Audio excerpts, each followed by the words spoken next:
Hello and welcome to this session on the top AWS interview question and answers by Intellipaat. Currently, 94% of enterprises utilize some form of cloud services, with 69% planning to expand their cloud footprint, according to NASSCOM. And referencing to the cloud service revenue from 2014 to 2028, India has the potential to become one of the biggest cloud service markets in the Asia-Pacific region, along with China and Japan. Now, although cloud computing started in the late 1960s, it only started gaining momentum after 2006, which was the same time during which Amazon launched AWS or Amazon Web Services. Coincidence much? No, not at all.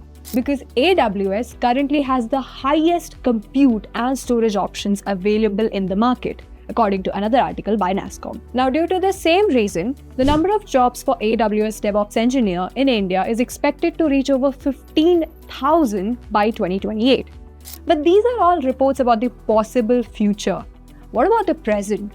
Well, presently, you can find over 9,000 job opportunities on LinkedIn and even earn an average salary of 6 lakhs per annum, which is undeniably not a bad start at all, because this can skyrocket over 30 lakhs per annum after 7 to 9 years of experience. At this point, if AWS and the cloud industry manage to capture your attention, then you're at the right place. As mentioned earlier, we'll be covering the top 30 AWS interview questions, carefully compiled based on their frequency in real interviews. There are going to be 3 modules, easy, medium and hard, with 10 questions each. So without any further ado, let's get started. Like I mentioned, cloud computing started way back, meaning there must be thousands of other options available in the market. So the most obvious question becomes, what is AWS and what are its primary services? AWS or Amazon Web Services is a cloud computing platform that enables users to build, deploy, and manage online infrastructure without the need for on-premise hardware. Additionally, AWS has a pay-as-you-go model which allows users to only pay for the resources they have used. And some of the famous services offered by AWS include EC2 and Lambda in computing, S3 buckets and EBS in storage, Amazon RDS and DynamoDB when it comes to databases, and much more like Route 53, IAM, SageMaker, etc. Although keep in mind to only mention the services that you are familiar with. We don't want to venture into any unknown territories during the interview, because there's an 80% chance that the next question will be based on one of these services. Which brings us to our next question. Explain the key components of Amazon S3. Amazon S3 is a scalable storage service by AWS. It stores data inside a bucket, and every single bucket has a unique name. Not just within your Amazon account, but globally the name should be unique. Next, we have the data which is stored in these buckets. They are called as objects. These objects consist of data and metadata. Lastly, we have the key, which acts like the unique identifier for the objects in a bucket. It acts as a path to the object. Additionally, S3 bucket also has versioning for object recovery and encryption for both server-side and client-side for data security. Moving on to our next question. What are the different types of cloud computing models? There are 3 types of cloud computing models: IaaS or Infrastructure as a Service, PaaS or Platform as a Service, and SaaS or Software as a Service. Infrastructure as a Service is like renting an empty plot of land. You have to build the house yourself, including laying the foundation, building the walls, installing plumbing, electricity, and so on. Basically, the land is just the starting point and you have to construct everything from scratch, like Amazon's EC2, Google Compute Engine, etc. Platform as a Service is like renting an already existing house. Here you focus on designing the inside, like painting the walls and placing the furniture. You don't worry about the infrastructure, like plumbing or electricity, just how you use and design the space, like AWS Elastic Beanstalk, Heroku, etc. Finally, Software as a Service is like moving into a fully furnished house where everything is already taken care of, like the furniture, kitchen, appliances, utilities, and even the decorations. All you need to do is just live in the house. It's ready for use the moment you step in, like Microsoft Office 365 and Zoom. One of the most popular topics on AWS is EC2. And now that you have mentioned it twice, it's only natural that the interviewer gets curious about your understanding of EC2. Which brings us to our next question. What do you understand about Amazon EC2? Amazon EC2 in its most basic terms is like renting a virtual computer in the cloud. So instead of setting up a physical computer, you can rent one on Amazon whenever you need it. You can even choose the size and the power of the computer and use it for as long as you want. And you'll only have to pay for as long as you use it. Once you're done, you can turn it off or delete it. After this simple explanation, the interviewer might want to check how deeply you have understood the concepts, or if you have ever put your theoretical knowledge into practice. Hence our next question. What is the difference between stopping and terminating an EC2 instance? When you stop an EC2 instance, it shuts down, but it does not get deleted permanently, meaning you're just temporarily shutting down your system. You can reboot it later whenever you want to, but the public IP might get changed. Terminating an EC2 instance, on the other hand, is deleting the instance completely. The compute and the storage are also released, meaning all the data stored in the instance will be lost forever. So in very simple terms, stop equals pause and terminate equals delete. Now after this question, it is quite a common one to inquire about the availability zones and regions within an EC2 instance. You can even see them in your AWS account while creating your EC2 instance. Which brings us to our next question. Explain the concept of availability zones and region in AWS. Now, region is like a geographically isolated area within AWS. Think of it like a large city in a country. So for example, if you want your application or website to be closer to users in India, you can choose a region within India, like the Asia Pacific Mumbai region. An availability zone, on the other hand, is like an isolated location within a region. You can think of availability zones like the neighborhoods in the city. So if something goes wrong in one neighborhood, the other one can still keep the servers running. In total, AWS has 34 geographic regions worldwide and 108 availability zones. Now, a very common question that might arise in your mind is, how does AWS manage so many servers? One of the answers lies in our next question. Define Elastic Load Balancer in AWS. An Elastic Load Balancer distributes the incoming application traffic across multiple targets, ensuring that the servers are always up and running, meaning highly available. It makes sure that in case one server fails, the traffic is automatically rerouted to other servers or has high fault tolerance. Additionally, ELB even regularly checks the health of servers, ensuring that traffic is routed only to the healthy ones. Alright, that's all you need to know about Elastic Load Balancers. Now moving on to our next question. What are the differences between horizontal scaling and vertical scaling? Both horizontal and vertical scaling are strategies designed to manage and improve the performance and capacity of a system due to the increasing workload. Horizontal scaling is the addition or removal of resources such as these EC2 instances to distribute the workload evenly. Vertical scaling, on the other hand, is increasing or decreasing the capacity of individual resources to boost the power of existing hardware or instances by upgrading configurations. Moving on to our second last question. What is AWS IAM and why is it important?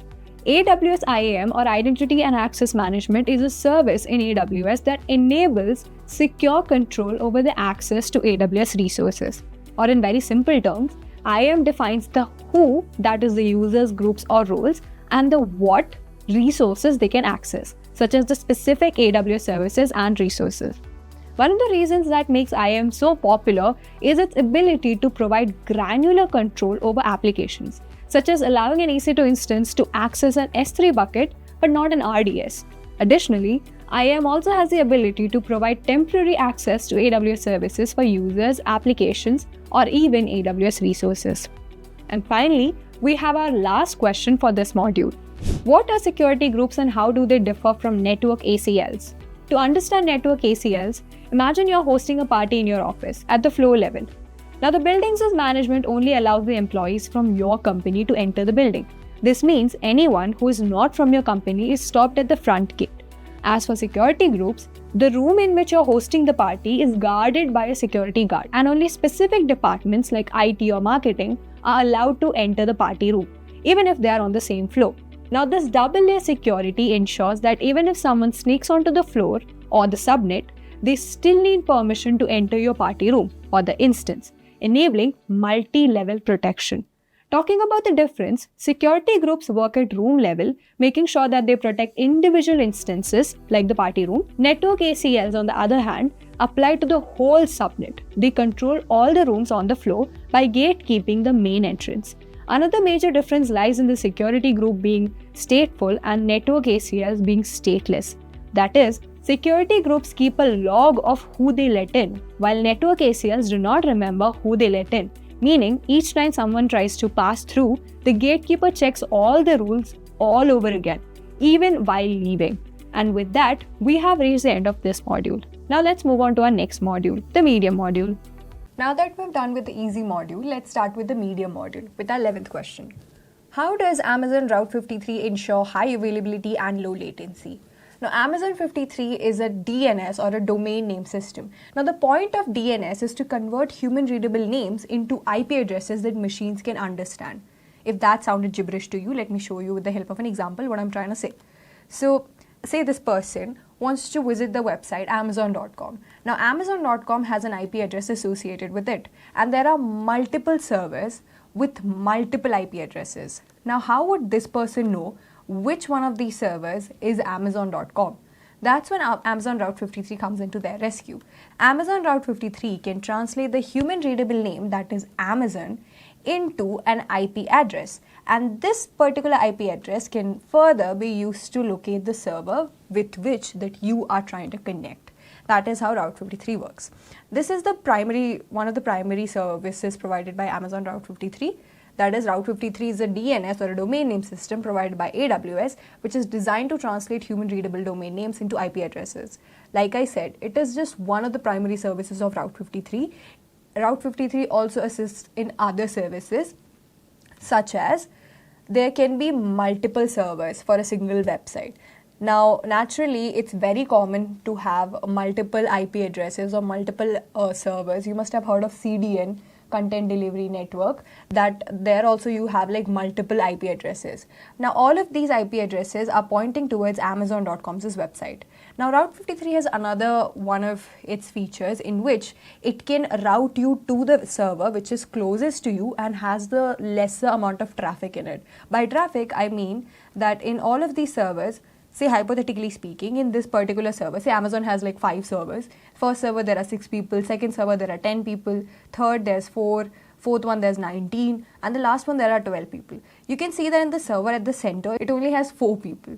So it naturally becomes easier for Route 53 to connect you to the one with the lowest number of people on its server right now, so that you can have a seamless experience with the website. That's another feature of Amazon 53. That is, Amazon Route 53 uses latency-based routing to direct user requests to the endpoint with the lowest network latency relative to the user's location. Lowest network latency as in the network which has a fewer number of people on it, so that you can have a seamless experience, and the server that is closest to you, so that the fetching of the data happens at a quicker pace. Moving on to our next question. Describe the key features of AWS Lambda. Now, AWS Lambda is another one of AWS's interesting concepts. To understand this, think of it like you are hiring. AWS Lambda is like hiring a freelancer to work for your company. Now, this freelancer only responds to the clients. Say there's a client who is subscribing to your newsletter or your website, and only when the client subscribes to your newsletter is when you send an email, a confirmation or a confirmation email that thank you for subscribing to our website or something like that. So this trigger, the client subscribing to your freelancer or your AWS Lambda is a trigger, and based on that trigger, your AWS Lambda or your freelancer is sending an email to the client. That is basically how AWS Lambda works. So you just have to set up Lambda, and based on certain triggers that will be caused by the user actions, Lambda will automatically respond to it. And another fun fact about Lambda is, because Lambda is a freelancer, it's not just waiting there for the event to happen. It only happens when the trigger is happening. So that means you only have to pay for the services when that trigger happens, or for how much a compute and network storage the Lambda is using. And Lambda only uses it based on the triggers. So, or in technical terms, AWS Lambda is a serverless compute service that allows you to run code without provisioning or managing servers. AWS Lambda can manage servers on its own. Once you set up the servers, it can manage the servers on its own and respond when it's responding to the triggers. Moving on to our next question. What is AWS CloudFormation and what are its benefits? Now, AWS CloudFormation is like a template in its most simplest form. It is creating a template. Why would we need a template? Look at this example. Say there's a construction crew who had to build a house. So now they just somehow on a whim they constructed a house, and that house turned out to be really good. And now the people of the society, they're all like, wow, that's such a great house. We want the same house for us. Like the exact same house, the exact replica of the house. We want you guys to make the same house for us. But the construction workers had made this house on a whim. So they have no blueprint, no plan, nothing. So hence when they try to make the other houses naturally do not turn out like the first house. Or maybe if they had like immense amount of luck, then maybe they might. But this crew didn't. So hence the other houses didn't turn out like the first house. But if they had a blueprint of the first house, when they were constructing the first house, if they had a blueprint, they could have used the same blueprint for constructing the remaining of the houses as well. And the remaining of the houses will also turn out like this first house. That is exactly why we need a default template.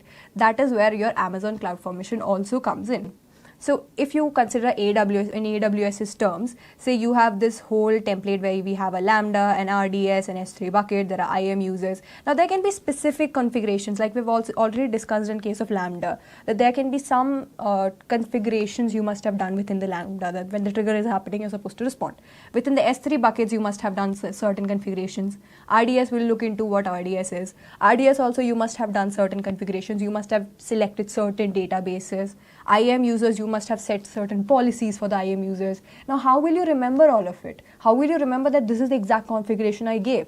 That is where AWS CloudFormation comes in. It can create a template which you can use as many times as you want to create as many replicas as you want to. So in technical terms, AWS CloudFormation is a service that enables you to define and manage AWS infrastructure as a code by letting you create a template in JSON or YAML format that describes the AWS resources and configurations required for your applications. Now, there are multiple ways in which you can create AWS CloudFormation templates. You can just type in as a code, or you can even make the templates using the designing part which AWS themselves provide. You can design the infrastructures, you can design services together, and then you can build templates. So moving on to our next question. Explain the differences between Amazon SQS and SNS. So now Amazon SQS is like when you are chatting with your friend on WhatsApp. So you send your messages, right? You send like a number of messages. Say this friend is like super close to you. So you're sending like hundreds of messages. Hi, how are you doing? Why aren't you responding? What are you doing? Blah, blah, blah, and a lot of messages. Now, all of these messages, they're stored inside a stack, which follows the FIFO rule, or the first in, first out rule. That is, the first message that came in is the first one to go out. Like your hi, which was your first message, is supposed to go out first. Then the next message will go, then the other message will go. Who makes sure that all of these messages are stored in the form of stack and the first message goes the first? That is done by Amazon's SQS. So Amazon SQS is a messaging queuing service designed to ensure the reliable delivery of messages by placing them in a queue where they can be processed asynchronously. So the first message comes in, it's sent to the second person, it's sent to the receiver, and then the next message is coming from the sender, it gets stored in the queue, and then it's given to the receiver. So the service that makes sure that all of this stays in a stack is called as Amazon's SQS. SNS, on the other hand, is like broadcasting. It's one to many. SQS was one to one, and SNS is one to many. So say it's like a radio broadcast is happening. Now the radio broadcast everybody can hear. Whoever has subscribed to their particular FM, or whoever is tuning into the particular FM, they can all listen to that particular radio broadcast happening. So that is how Amazon's SNS works. Or Amazon's simple notification service is a publish subscribe messaging service that enables application systems or microservices to communicate by broadcasting messages to multiple subscribers. So if we were to look at the differences between the two, Amazon SQS is a queue-based service. We looked at the queue, the FIFO queue.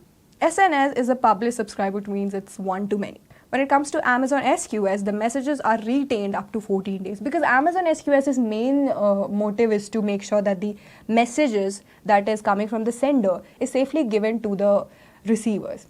SNS, on the other hand, it doesn't really bother about retaining. It's just about broadcasting, that everybody who has subscribed to that particular channel, they all get the message. That is all that SNS bothers with.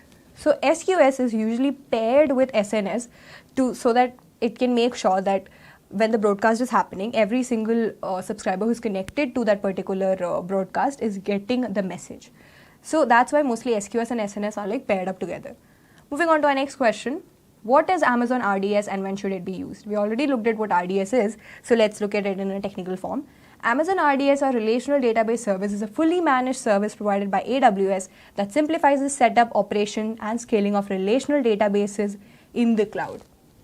But why would we need a database in the cloud? We can just use a database on our own computers, right? We can just install MySQL and then continue using it. Why would we need Amazon's cloud? Let me tell you why. RDS also has like a lot of services under it, like MySQL, PostgreSQL, MariaDB, Oracle, and SQL Server. So now let's look at why you would need Amazon RDS. Say you are managing your own, you have a website hosted on the internet, a clothing store or an e-commerce website, any large-scale website, and now you have a database to manage. This database is fully managed by you, right? So you have to make sure that every single time some update is coming, you have to manually update it and patch the updates, right? Next time, the backup. You have to make sure that all of your database, whatever data is being stored into your database, you are actively creating a replica of it. You're actively creating backups of it so that if anything happens to your data, the database remains secure because you cannot mess around with users' data. Next, scaling. If your website grows, like your website is getting a really huge, really high traffic, and your website manages to grow, that is your website manages to scale up, then you need to keep on adding more databases. That's up to you. And you never know when the scaling is happening. You might be sleeping at 1 o'clock in the morning, and that's when the database scaling is happening. Then you have to wake up at that time and then scale your database manually. Next, monitor. You have to keep on monitoring for some fishy activities. If somebody is attacking your database, you have to make sure that you are patching up, you are protecting, you're setting up firewalls, you're doing everything manually to protect your database. SQL injection and all, you have to protect your database on your own, 24/7. Next, high availability. In case due to overloading, say you were having multiple databases, multiple servers, in case due to overloading or something, one of the databases fails, you have to make sure that you manually reconfigure or manually reroute the traffic to the healthy servers. So all of this, if your website is small, if it's a small scale website, then still it might seem hectic, but not that much. It is like manageable.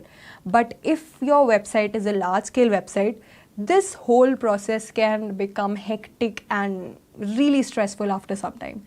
That is where Amazon's RDS comes to your rescue. Because RDS can do all of this work, this patching, updating, scaling, monitoring, high availability. RDS can take care of all of this without you having to worry about any of this. Moving on to our next question. What are the core components of the AWS's well-architected framework? The AWS well-architected framework is a set of best practices, guidelines, and principles designed to help architects and developers build secure, high-performing, resilient, and efficient systems on AWS.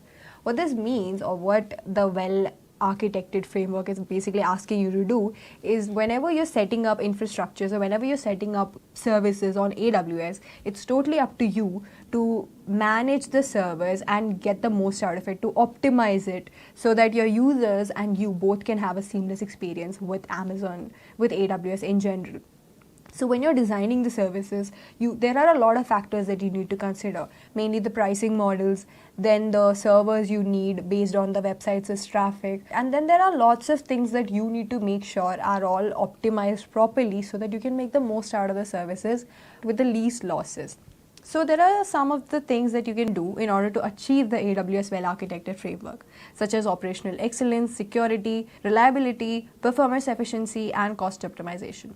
Operational, I'll explain all the points one by one. Operational excellence is like monitoring, automating, and making continuous improvements. So when it comes to AWS, it's a fully automated cloud-based platform.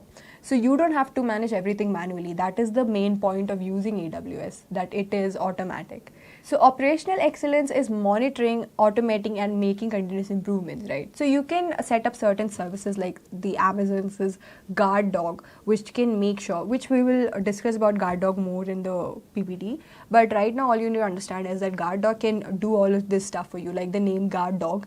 It can monitor your services and check out for any fishy or shady activities and make sure that that all of your services are under the whatever limit or whatever threshold that you have specified for the applications use cases, the CPU, RAM and everything. GuardDuty can monitor all of that to you and send you notifications if something fishy or something unexpected is happening. Next, you have security. For security, protecting your data systems and assets and followed by security practices. For this, you can set up IAM users. IAM users is like assigning whoever is logging into your AWS system. You can use IAM to configure their whatever resources they are able to access within your system, whatever, how much of that access can they, like if they are able to access your EC2 instance, what all can they modify in the EC2 instance. You can set such granular control with IAM. So you can use that. You can leverage it to your requirements and make the best out of it.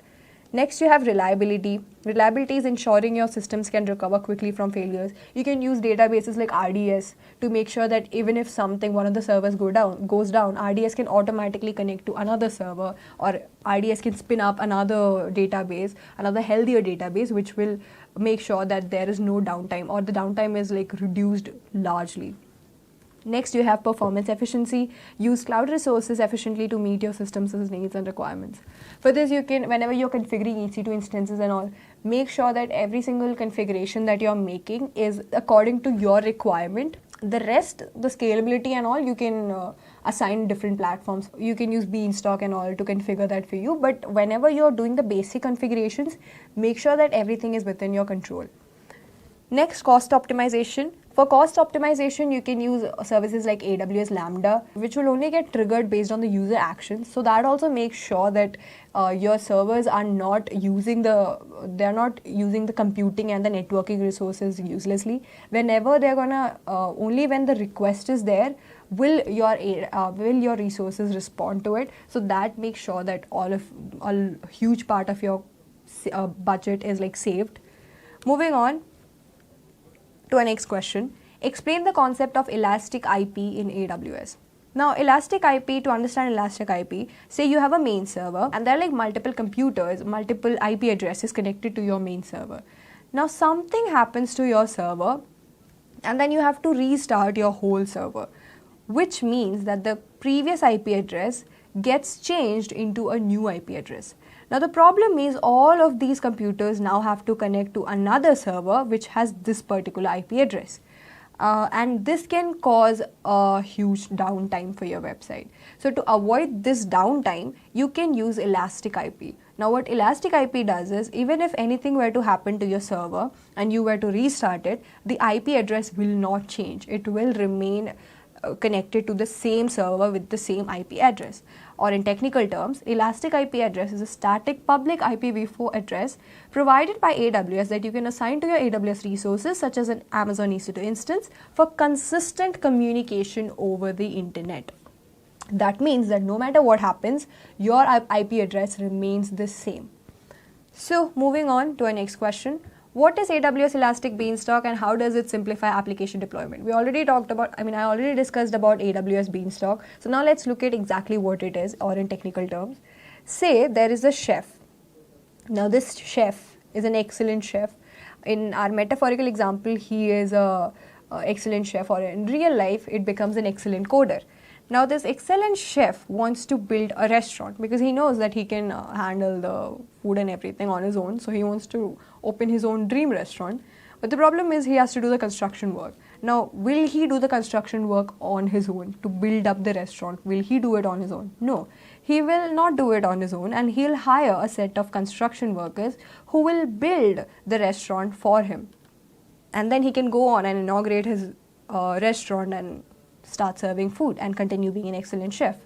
That is basically how AWS Elastic Beanstalk also works. It is a platform as a service which offers the offering that simplifies the deployment, management and scaling of web applications and services. Basically, if you have a code written in Node.js and everything, you can just upload it to Beanstalk. Beanstalk provides a platform, so you can just upload your code the way you upload your code to GitHub. Same way you can upload it to AWS Beanstalk and it will host it. You can host it using Route 53 and other services, give it an IP address. Now, depending on the traffic, it can automatically adjust, scale the websites' servers and the databases and everything. Beanstalk will take care of you. All you need to do is just make sure that your code is not crashing and any bugs like no bugs and all are happening. All you need to do is just basically maintain your code. The rest, every single thing that's supposed to happen in the backend, like the management of servers and databases and the availability of the servers, the fact that your website is always up and running at all time of the hours, depending on the traffic, your website is able to handle the traffic, all of that is taken care by Beanstalk. All you need to do is just make sure that your code is perfect. Moving on to our next question. What are the main features of Amazon DynamoDB? Now, we already looked at Amazon DynamoDB is also another database provided by Amazon. We already looked at a database called as RDS. RDS is like your SQL. It's a relational database. And Amazon DynamoDB is like your MongoDB. It's a NoSQL database. But most of the features of this DynamoDB is the same as your RDS as well. The scalability, patching, update, everything DynamoDB can also do. So in technical terms, Amazon DynamoDB is a fully managed NoSQL database service designed to provide fast and predictable performance with seamless scalability. So the features of DynamoDB, it's a fully managed and serverless system, low latency with high performance, seamless scalability, global availability, flexible schema design. Now it's a fully managed and serverless. By that, your AWS automatically handles hardware provisioning, software patching, setup, backup and scaling, the same as your RDS. Low latency with high performance, provides single digit millisecond latency. That is a lot. The speed with which DynamoDB works is just awesome.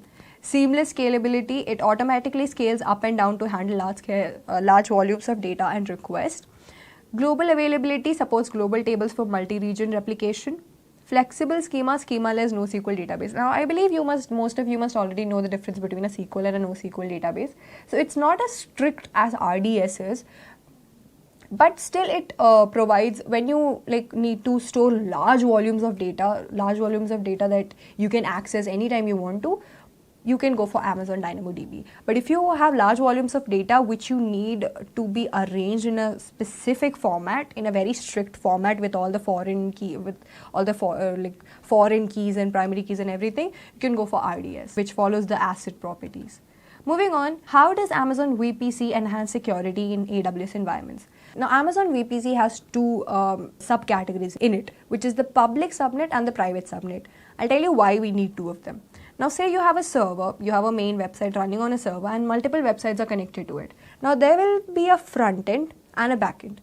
The front end is the part, like the front end part of the website that you will display to every single computer or every single IP address that is connecting to your main server, right? And there will be a backend, which will be the database where all this data from all of these users is getting stored. Will you show it to the rest of the world? No, you will hide it because it's private information about all of these users. So you cannot display it in the front. That is your public subnet and your private subnet. Public is where you can show it to everybody, it's accessible. Private is the kind of data that you cannot share with everybody. So that is how Amazon VPC works. Amazon Virtual Private Cloud is a service that enables you to create an isolated, secure section of the AWS cloud where you can define your networking environment. Similarly, if you go back to our AWS Beanstalk, if you were to host your website there, the database and everything that's happening in the background is, you will be offered a default VPC when you're creating your AWS Beanstalk. This default VPC makes sure that all of your database and servers, whatever is happening in the backend, is safe and secure, so that the front end keeps on happening. So there are, like I said before, there are two parts of it, public subnet and private subnet. Moving on to our next question. What is the AWS Transit Gateway?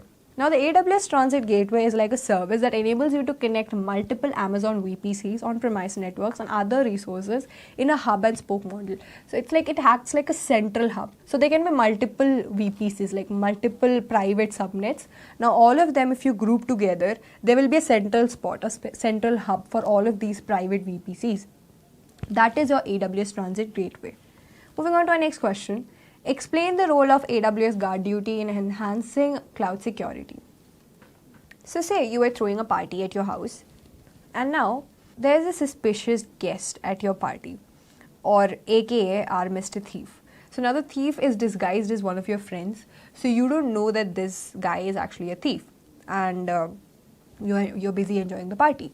Now this guy comes in and is trying to steal your stuff, steal your valuables. So the guy is going around the house and going into separate rooms to see what all valuables there are so that he can steal it.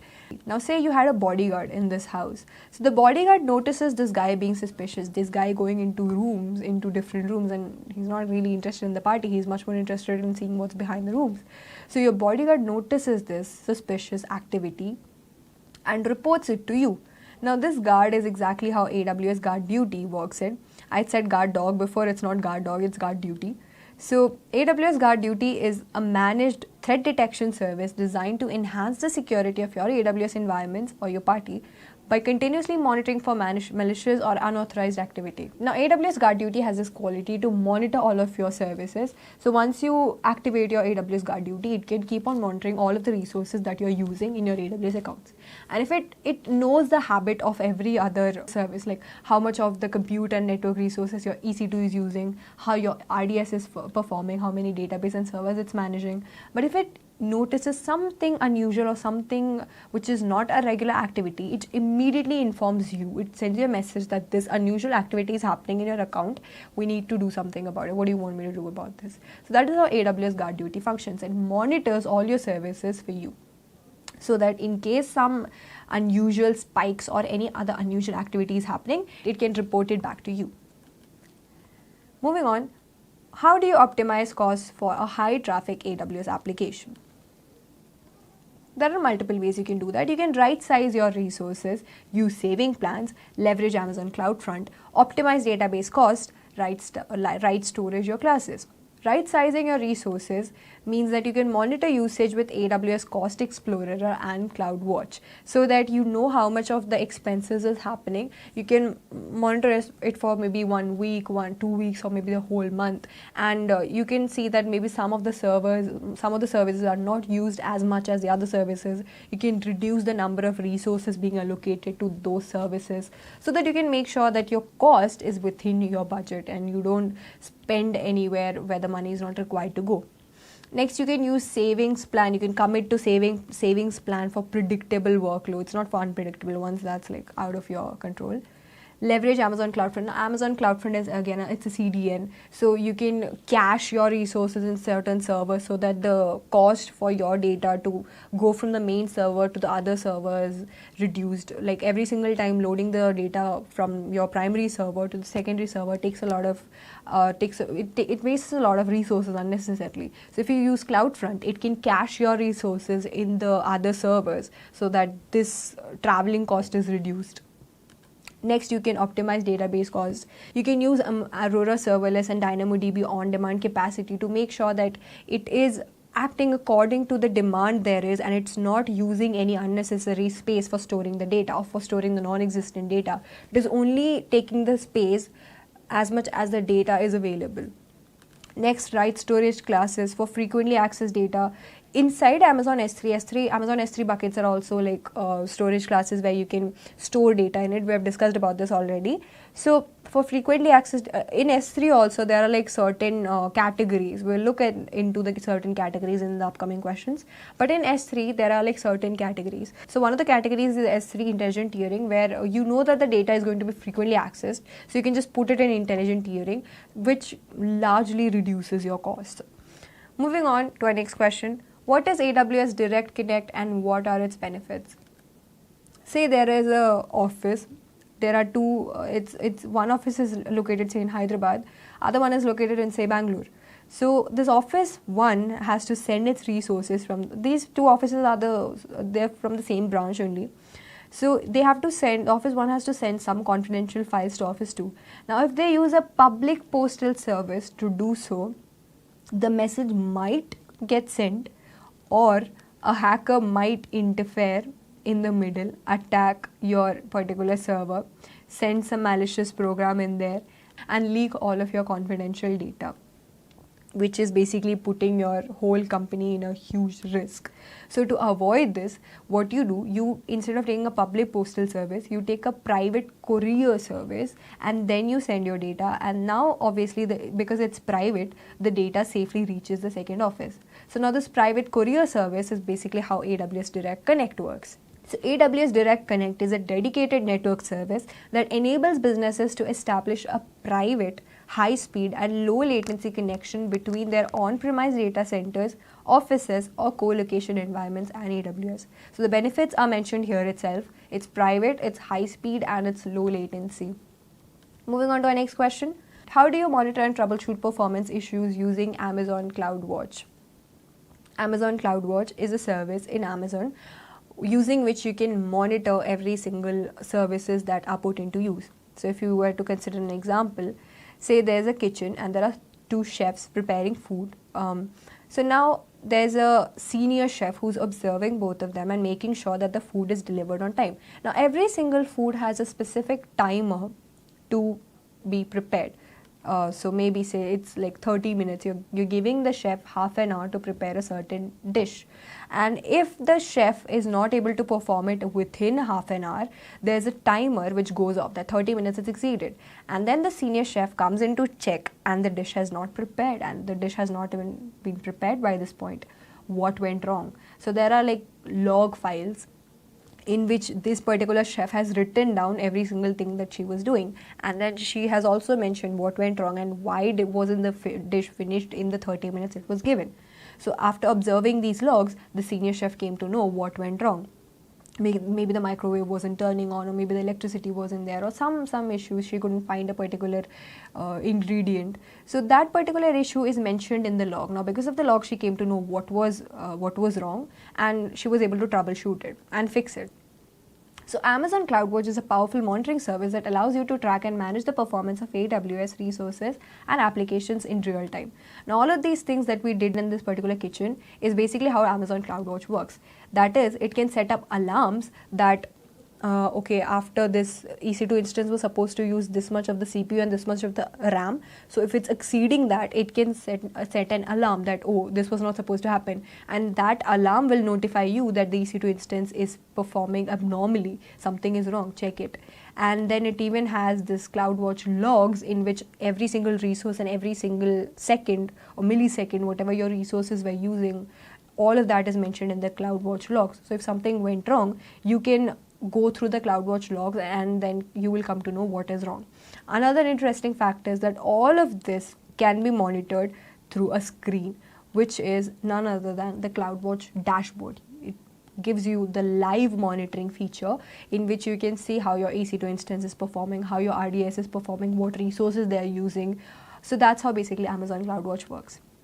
Moving on to our next question. What are the differences between Amazon Aurora and Amazon RDS? Now, Amazon RDS we've already discussed about. Aurora is another, you can say, a faster version of RDS, or in other words, you can think of Amazon RDS as a normal car, as a simple car, and Amazon Aurora as a sports car. Both of them are cars, but one of them is a sports car and one of them is a simple car, which is pretty self-explanatory.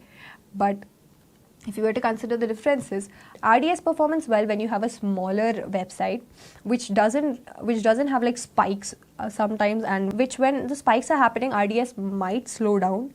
But when Aurora is there, Aurora, like even when there's a huge traffic on the website, Aurora continues to excel in retrieving the data and displaying the data. So that's why Aurora is preferred much more as compared to RDS. If you were to look at the services offered or the databases offered by RDS and Aurora, RDS offers MySQL, PostgreSQL, MariaDB, Oracle and SQL Server. Aurora on the other hand offers Aurora MySQL and Aurora PostgreSQL. Moving on to our next question. What is Amazon Kinesis and how does it support real-time data processing? So say you're hosting a multiplayer gaming platform where there are multiple players who are connected to your live game and their live data is coming in the form of streams. Now, how do you make sure that all of their live data is getting connected and that nobody else is cheating in the game? None of the foul play is happening inside your game. This is done with the help of Amazon Kinesis, because Amazon Kinesis provides tools to manage and analyze continuous streams of data from sources like application logs, IoT devices, or social media feeds. It is mainly used for when you need to process real-time or live data, then Amazon Kinesis comes into play, because it has the capacity and the tools to process the stream of live data that is coming. Not only does it fetch the data, but you can also operate and work with the data with the help of Amazon Kinesis. Moving on to our next question.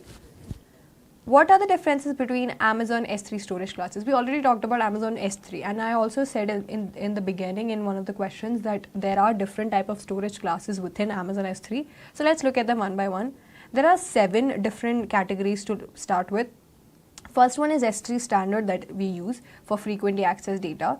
Next one is S3 intelligent tiering for automatic cost savings for data with unknown or changing access patterns. Now, it's possible that during certain times of the day, if you have, say, a restaurant or maybe, say, a juice store, a fruit juice store, then it's not like people will come early in the morning at 4 o'clock, they're like, bhaiya juice. They won't do that, right? So it's like there are certain times when the customers come into your shop. It might be during the breakfast hours, or it might be during the evening when people are casually going for a stroll. So, but at that time, the problem is when the traffic is coming, it will be huge, right? So it's not throughout the whole day, but when the traffic is there, it's gigantic or it's huge. So for managing that, you can use S3 intelligent tiering.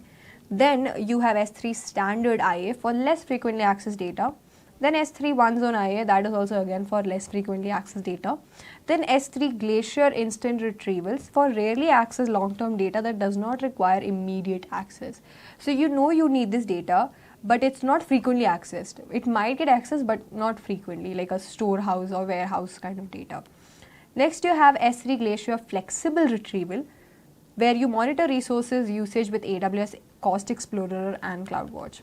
Lastly, we have S3 Glacier Deep Archive for long-term archive and digital. When you know that you have a lot of data but you need to preserve this data, you can use S3 Glacier Deep Archive.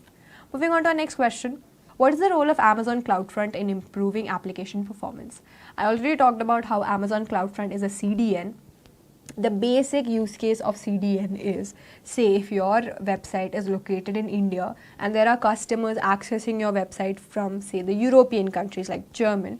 Now, naturally, a customer, if your website and server is located in India and there are no servers in Europe, then naturally, if a person is sitting here in Mumbai, then that person is accessing your website. Naturally, that the website's content will be first accessible to that person, and the person sitting in German, it will take a lot of time for your resources to get loaded and then go to their server.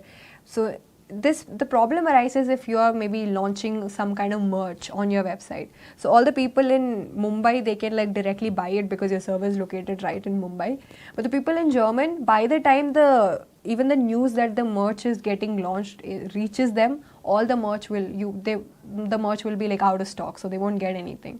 So that's where Amazon CloudFront comes to your aid, because with CloudFront, what you can do is the data that is going into the European countries, it is cached in the servers so that the data is accessible in a faster way. So that every single time the data is not directly getting accessed from your original server, but it is getting access from the CDN servers, which are like located every single where globally, which saves a lot of time. It saves like a lot of time. Or in technical terms, Amazon CloudFront is a content delivery network service that plays a crucial role in improving the performance and reliability of web applications. Moving on to our last question, what strategies can be used to ensure disaster recovery in AWS? Disaster recovery is such an important concept when it comes to any online cloud platforms, because when you're uploading your data on cloud, you upload a lot of your data, like huge volumes of data and private data. So disaster recovery becomes a very integral part of keeping your data safe and accessible. There are certain measures that you can keep, that you can follow to make sure that disaster recovery happens seamlessly. Let's look at them one by one. First one is backup and restore. Naturally, regularly backup critical data to Amazon S3 or Amazon S3 Glacier. Next, you have Pirate Lite, which is maintaining a minimal version of the application. You don't have to store the whole application as a backup. Just make all the services that you're using, which you can even do with the help of your CloudFormation, create templates. But whenever you're creating these templates, make sure to create a minimal version of the application so that the next time, if in case something happens to the bigger version, you still have the smaller template to work with. So next one is multi-region active. that is running your application simultaneously in multiple AWS regions. We discussed about AWS regions and availability zones, right? So if one of the regions fails, then the other region will be there and it can act as a backup to recover the data in the first region, backing up the data in multiple regions, so that if one region fails, the data is safely backed up in other region. You can fetch the data from the other region. Multi-region active passive, if say something were to something happened and all the active region servers went down, then you have the passive ones, in which the data is kept safe, but they were not actively running, so it's like kept there passively, so that if something were to happen to all of the active servers, the data will still be stored in the passive servers. Next, you have data replication. It is the same as your multi-region active and multi-region active passive. You're replicating your data and you're storing it in multiple regions. Continuously replicate data to another region or storage service to ensure availability during disasters. Next, you have infrastructure as a code. This is your CloudFormation. When you're creating templates, write in the form of codes so that you can save. You can't save the services, but you can save the code. You can type it down the code and save it somewhere in your computer. That way, if something were to happen to the main services, you will still have the code to run all of this, and all you need to do is just upload this code to CloudFormation, and CloudFormation will spin up your templates just like this. Next, monitor and automation. You can set up CloudWatch and GuardDuty to make sure that in case some failures or some unusual activity or spikes is happening, before the disaster happens, all of these services will notify you about it so that you can take the required actions. And that was it for this particular session. Thank you so much for tuning in.